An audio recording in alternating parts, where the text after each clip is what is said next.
En manchette ce soir, violente collision mortelle sur la 117. Un Malarticois de 45 ans a perdu la vie hier. L'ancien directeur général sort du silence sur les enjeux de sécurité du rodéo du camion de Notre-Dame-du-Nord. Il fallait intervenir. On discutait avec les gens disaient il va arriver quelque chose de grave un jour. Et Ottawa donne un énième ultimatum à Québec pour le caribou forestier et montagnard.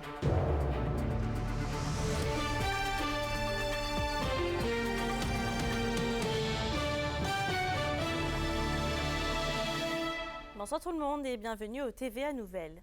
On commence ce bulletin avec une bien triste nouvelle. Un homme de 45 ans, originaire de Malartic, est décédé après une violente collision hier après-midi sur la route 117, près du chemin du lac Normand à Rouyn-Noranda. Les services d'urgence ont été appelés à se rendre au kilomètre 578 vers 13h45 dimanche, après qu'un VUS qui circulait en direction nord ait dévié de sa voie, percutant ainsi une camionnette qui se dirigeait en sens inverse. Le VUS, qui est le véhicule de la victime, aurait pris feu. Les passagers de la camionnette ont été transportés au centre hospitalier pour y traiter des blessures mineures. Dans les faits divers, un homme dans la cinquantaine a été arrêté samedi à Amos en lien avec un incendie survenu dans une résidence de la rue des Ormes. Les services d'urgence se sont rendus sur les lieux vers 13h15 et certains éléments permettaient de croire à la Sûreté du Québec qu'il s'agissait d'un incendie suspect. L'homme intercepté par les policiers a comparu cet après-midi au palais de justice d'Amos, notamment en lien avec des voies de fait armées et de menaces envers une personne vivant dans la résidence incendiée. Et on se souvient, il y a un peu plus d'une semaine, le rodéo du camion Notre-Dame-du-Nord a annulé la 42e édition de l'événement. Le lanceur d'alerte sur les enjeux de sécurité nous confie plus de détails sur ses inquiétudes et ses démarches. Il en parle en exclusivité à Kimberly Hall. L'ancien directeur général du rodéo du camion de Notre-Dame-du-Nord, Gilles Dussault, se dit déçu du dénouement de cette édition. Par contre, il avait réellement des raisons de s'inquiéter pour la sécurité des gens sur place. Monsieur Dussault nous confie que c'était une question de temps avant qu'une personne se blesse, puisque c'était déjà arrivé dans d'autres festivals de ce genre. Chanceux à Notre-Dame-du-Nord, il n'y avait rien arrivé. Mais il fallait intervenir. On discutait avec les gens disaient il va arriver quelque chose de grave un jour. Mais le jour, il ne fallait pas attendre que ce soit un membre de notre famille ou un membre de la communauté qui soit blessé gravement. Gilles Dussault a fait part de ses constatations avec le ministère des Transports et au ministère de la Sécurité publique, entre autres. Monsieur Dussault précise que les camions étaient auparavant plus petits, donc moins dangereux sur les routes.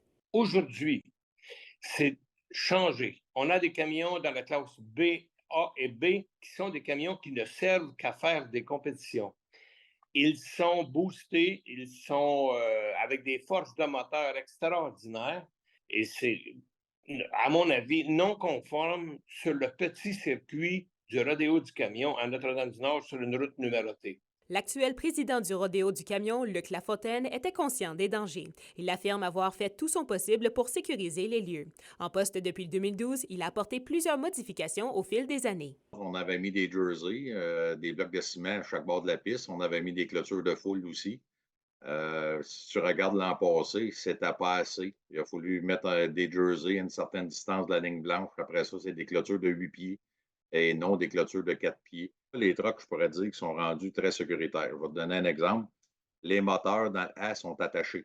Fait que les moteurs ne peuvent plus sortir du hood comme c'était déjà. Fait qu'à chaque année, on rajoute des règlements. Il regrette que les courses n'aient plus lieu sur une côte puisque c'était un élément qui se distinguait des autres festivals. Notre-Dame-du-Nord, on est connu à travers le monde justement pour la côte. Des courses pas comme aux autres places, etc. Fait que non, c'est très, très triste. C'est unanime, les deux hommes souhaitent le grand retour du rodéo du camion pour l'an prochain. D'ailleurs, Luc Lafontaine est à la recherche d'une nouvelle piste privée qui correspond aux normes des assurances. Kimberly Hall pour RNC Nouvelles. Le gouvernement provincial a jusqu'au 1er mai pour acheminer la stratégie de protection pour le caribou forestier et montagnard à Ottawa. En tout cas, c'est l'ultimatum qu'a annoncé le ministre de l'Environnement et du Changement climatique du Canada. Stephen Guilbeault a envoyé jeudi dernier une lettre au ministre de l'Environnement, de la lutte contre les changements climatiques, de la faune et des parcs, nous confirme le cabinet de Benoît Charette.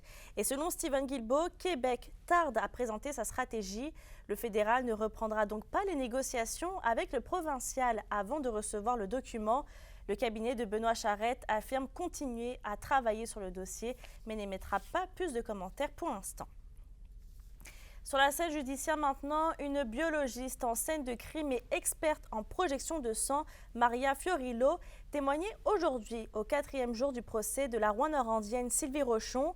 La femme de 52 ans est accusée du meurtre au 2e degré de sa sœur. Résumé d'Yvon Moreau. Selon les analyses ADN effectuées par l'experte, c'est en majorité du sang de la présumée victime Denise Rochon qui recouvrait le plancher du salon de sa résidence, une table basse, une lampe et plusieurs endroits de la maison où elle a été assaillie la nuit du 30 janvier il y a 2 ans.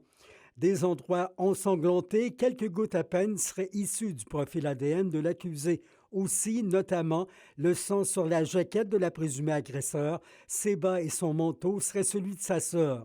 Les évidences recueillies, les gouttes sanguines observées sur des objets saisis et des photos suggèrent, selon l'analyste, que bien des mouvements ont eu lieu entre les différentes pièces de la résidence de la rue Côté. La défense devrait à son tour questionner Mme Fiorillo pendant au moins 1 heure mardi. D'anciens témoins qui ont déjà comparu plus tôt au cours de la semaine pourraient devoir revenir compléter leur témoignage. Yvon Moreau, RNC Nouvelles, Rouyn-Noranda. Sur une triste note, la directrice générale de la ville de la Sarre, Isabelle Damour, s'est éteinte vendredi dernier à 48 ans après un long combat contre le cancer. Par voie de communiqué, le maire de la Sarre, Yves Dubé, a tenu à partager ses sincères condoléances à la famille, mais aussi aux proches. Il soulignait au passage la générosité et les plus de 20 années de dévouement pour la ville de la défunte, insistant sur son engagement constant, son leadership inspirant, mais aussi sa loyauté envers les citoyens de la ville. Les drapeaux de l'hôtel de ville ont été mis en berne samedi. Et on reste dans le monde municipal. Francine Néron est la nouvelle conseillère municipale du district numéro 2 à Macamic. Une élection partielle avait eu lieu hier pour les 353 électeurs de ce secteur. Madame Néron l'a emporté avec 4 voix de majorité sur Mélanie Brunet. Michel Auger était aussi de la course. Et en tout, ce sont 77 personnes qui ont voté, soit un taux de participation de 21%. Dans le dossier de la qualité de l'air, les citoyens de la future zone tampon de la fonderie Horn à Rouyn-Noranda sont invités à prendre part à des consultations publiques du ministère des Affaires municipales samedi prochain à l'hôtel Le Noranda. Le ministère souhaite ainsi recueillir une fois de plus les commentaires, mais aussi entendre les préoccupations des gens touchés par le processus. La sous-ministre adjointe à la coordination des actions gouvernementales dans le dossier, Guylaine Marcoux, sera d'ailleurs présente. Parlons logement, puisque la Chambre de commerce de Val-d'Or demande des actions concrètes à Québec pour réduire les délais dans l'ensemble des démarches permettant la construction de logements. Appuyée par la Fédération des chambres de commerce du Québec, la CCVD a pu partager la réalité du territoire de Val-d'Or, où le taux d'inoccupation des logements frôle le 0,4%. Et parmi les pistes de solutions proposées, on y retrouve l'allègement de la réglementation entourant le zonage pour permettre aux propriétaires de maisons de les transformer en logements multiples, plus rapidement. Et on pense que prendre un temps d'arrêt puis revoir certaines balises, notamment en lien avec le gouvernement du Québec, il y a des choses qu'on pourrait faire différemment. Fait qu'on demande à peut-être prendre un temps d'arrêt, mieux communiquer, mieux danser. Souvent, on aime bien visualiser les choses. Entre le gouvernement du Québec, les municipalités, nos entrepreneurs, il y a des belles pistes de solutions qui pourraient être mises en place pour justement collaborer ensemble. Et d'ailleurs, en parlant de logement, la ville de Rouyn-Noranda réserve une parcelle de terrain à un promoteur sur la rue Bureau pour un possible projet de logement abordable avec des bâtiments de 48 unités chacun. La réservation est pour une période de 12 mois, le temps au promoteur de réaliser les études et les démarches nécessaires à son projet. En éducation, le centre de service scolaire de l'Or et des Bois se prépare pour le 8 avril, jour de l'éclipse totale qui va s'abattre sur le Québec. L'événement est prévu au même moment que la fin des classes, soit entre 14h et 16h. Certains centres scolaires ont même dû jongler avec plusieurs options, dont donner congé aux élèves. Mais pour le centre, demeurer ouvert était la meilleure option. La direction a même acheté près de 6 000 paires de lunettes spécialisées afin de faire vivre aux élèves une expérience sécuritaire. On a eu des recommandations du ministère de l'Éducation, que les centres de services scolaires qui qui étaient en mesure d'offrir des services éducatifs cette journée-là, ils pouvaient. Donc, nous, à partir de cette recommandation-là, puis aussi en lien avec c'est un phénomène qui est rare, puis on trouvait que c'était peut-être l'occasion d'avoir une belle journée avec nos élèves pour vivre cette expérience-là là, de l'éclipse. Des félicitations du comité de parents, les gens étaient contents qu'on puisse ouvrir puis permettre de vivre l'expérience rarissime d'une éclipse là, à leur enfant. Vos réponses à la question du jour TVA, une présentation de la clinique infirmière Nord-Ouest partout dans la région. Notre équipe peut vous recevoir pour un bilan de santé, une infection, le suivi de maladies chroniques et bien plus. Contactez-nous pour plus d'informations ou visitez notre site web. Et à la question du jour, on vous demandait est-ce que les élèves devraient aller à l'école le jour de l'éclipse solaire du 8 avril prochain? Vous avez répondu oui à 83%.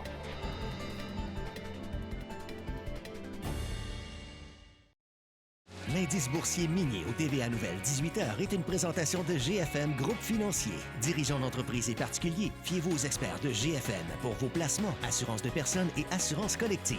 Car pour vous, ils vont au-delà de la finance. Bonjour, c'est Cathy Vachon au lendemain de mon passage à La Voix. Restez là après la pause, je suis à la chronique culturelle. Tous les détails.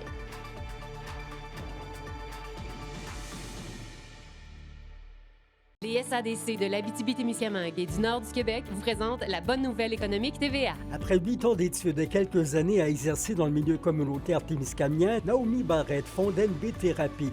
La thérapeute en relation d'aide offre des espaces sécuritaires à sa clientèle en proposant notamment la thérapie individuelle, les ateliers de groupe, les conférences et l'approche par le mouvement. Offert principalement en mode virtuel, ces services se déploient aussi en présentiel. Les SADC, partenaires de l'économie de la région.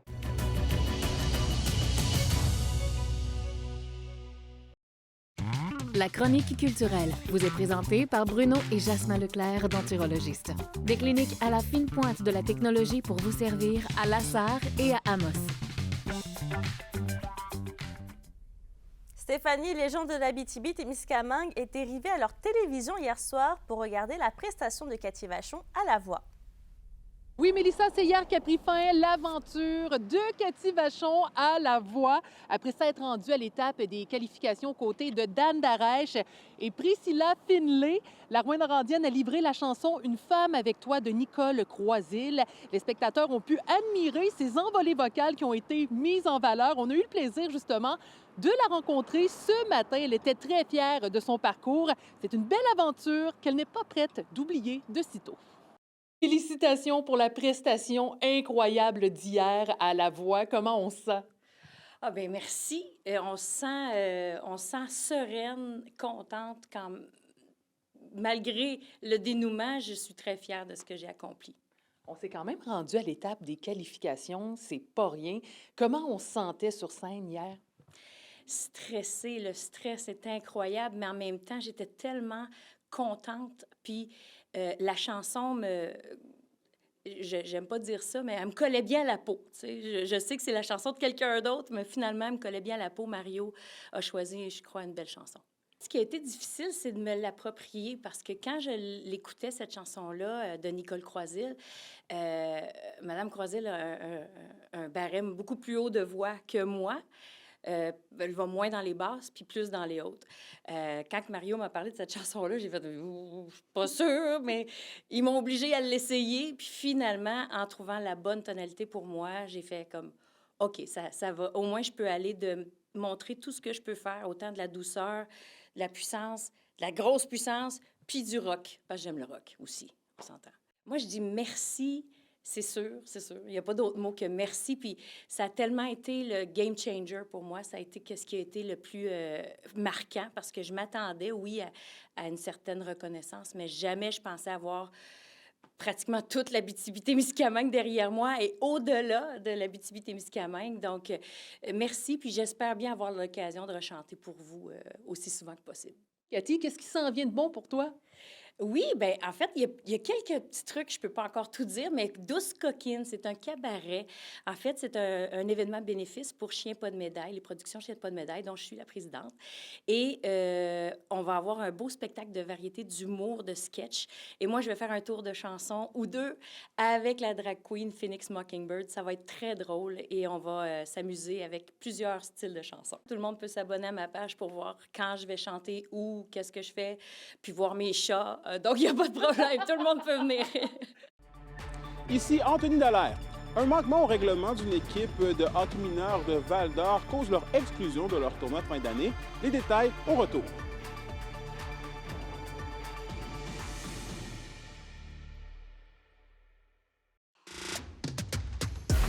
Les sports vous sont présentés par Thibaut GM, votre concessionnaire de confiance à Rouyn-Noranda, là où qualité et choix se rencontrent. Pour les laisser jouer, arrêtons les chicanes entre adultes. On gère du hockey pour 3000 jeunes, pas pour 15. Hein. On vient de l'entendre, Anthony, la décision d'Hockey Abitibi-Témiscamingue d'exclure une équipe d'hockey mineur de Val-d'Or de son tournoi en fin de saison divise. L'association d'hockey mineur de Val-d'Or dénonce d'ailleurs vivement la décision qui a été prise. Oui, disons-le, Mélissa, que c'est une décision prise par Hockey Abitibi-Témiscamingue, comme vous venez de le dire, qui fait beaucoup réagir dans la planète hockey de la région. Les Apollos rouges M15 de Val-d'Or ont été exclus de la Coupe RAM qui est prévue de jeudi à dimanche prochain à Val-d'Or. Cette décision est justifiée par l'annulation des Apollos rouges de 2 de leurs matchs la fin de semaine du 28 et 29 janvier dernier à Amos. C'est que 6 des 11 joueurs de l'équipe font partie de la communauté de Lac-Simon à Val-d'Or et devaient se rendre à un autre événement sportif prévu le même week-end à Malartic. L'organisation de l'équipe de hockey mineur de Val-d'Or dit avoir été mis au fait à la dernière minute de l'événement à laquelle participaient les 6 joueurs en question. Une situation qui ne leur a pas permis de trouver des joueurs de remplacement pour combler leurs 2 matchs prévus. Contacté pour savoir plus, le président de l'Association de hockey mineur de Val-d'Or dénonce la situation. Martin Boucher considère que la décision est, et là je le cite, le résultat d'une chicane d'adultes, une chicane qui au final pénalise les jeunes joueurs. OK, Abitibi connaît déjà la situation à Val-d'Or avec les Autochtones, là, car c'est pas la première fois que ça arrive, qu'on a des équipes qui peuvent pas jouer suite à des tournois autochtones. On le voit quand le tournoi autochtone crie à Val-d'Or. C'est une équipe maison, c'est même pas une équipe qui joue élite. C'est des jeunes qui veulent jouer au hockey, qui veulent pratiquer un sport. Moi, je dis, faut les laisser jouer. Et Anthony, la décision qui a été rendue par Hockey Abitibi-Témiscamingue est irréversible. Oui, c'est ce que m'a répondu Christian Beaulé, le président de Hockey Abitibi-Témiscamingue. J'ai contacté pour connaître la vision de la chose de l'organisation et sans vouloir critiquer l'organisation des Apollos rouges de Val-d'Or, il soulève une mauvaise gestion de l'enjeu. Christian Beaulé considère avoir fait preuve de bonne foi puisqu'il nous confirme avoir eu des discussions avec le personnel de l'équipe pour comprendre la situation, mais qu'aucune raison valable n'a été avancée pour justifier l'annulation des 2 parties. Bien qu'il soit conscient de l'impact d'une telle décision sur les jeunes joueurs, il réitère que la gestion de quelques 3000 jeunes de l'organisation n'est pas une mince affaire et que la gestion ne peut pas se faire cas par cas.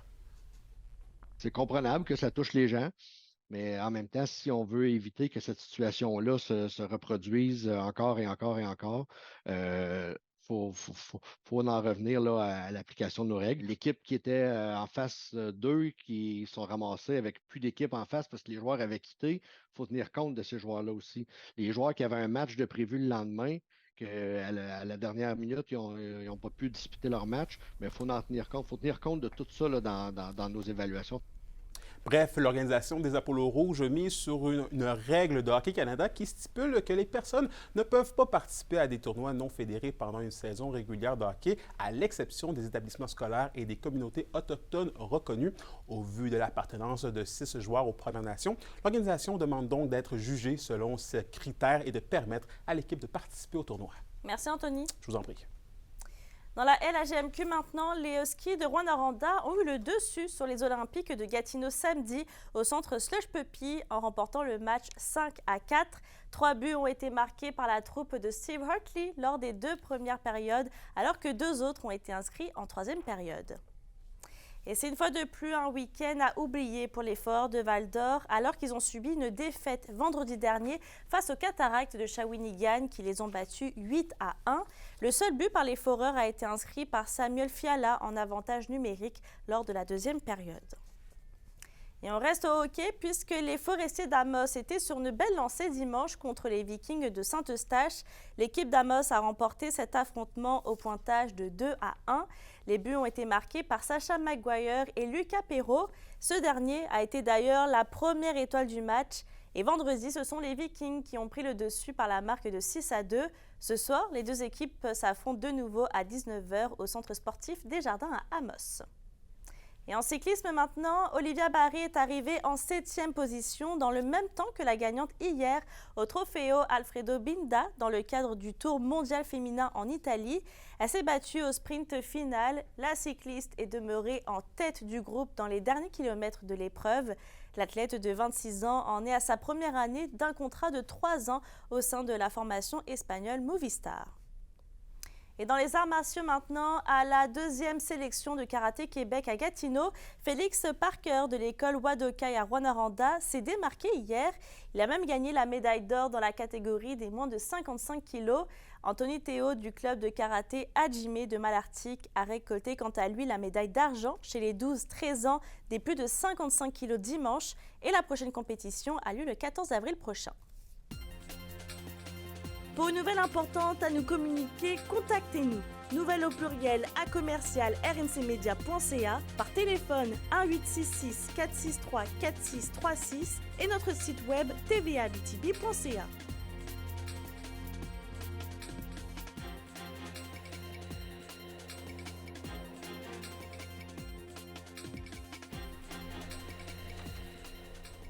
La météo.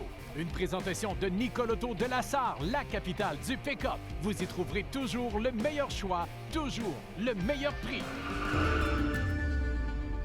Et à la météo, Stéphanie, les flocons sont de la partie pour le début de la semaine. Oui, Mélissa, pour l'ensemble des secteurs, c'est nuageux pour ce soir et cette nuit. On a quand même là de la faible neige au nord avec un maximum de moins 14 degrés. Pour le sud, c'est généralement nuageux avec moins 12 degrés. Vous le voyez pas, mais je perds ma capuche présentement. Demain, en Abitibi, c'est généralement nuageux avec de la faible neige intermittente qui débute en après-midi. On a un maximum de moins 3 degrés. Pour le Témiscamingue, c'est de la faible neige qui débute le matin avec un maximum de moins 2 degrés. Et un aperçu maintenant pour mercredi. C'est toujours sous la neige que ça se déroule pour l'ensemble des secteurs. Un maximum de moins 7 degrés. Passez un excellent lundi soir. Merci Stéphanie. Et je termine avec la situation dans les urgences qui stagnent dans la région. La médiane est de 4h23 pour le 6 de l'Abitibi-Témiscamingue qui arrive en 5e position sur 15 au Québec. Sur ce, je souhaite de passer une belle soirée et on se retrouve demain.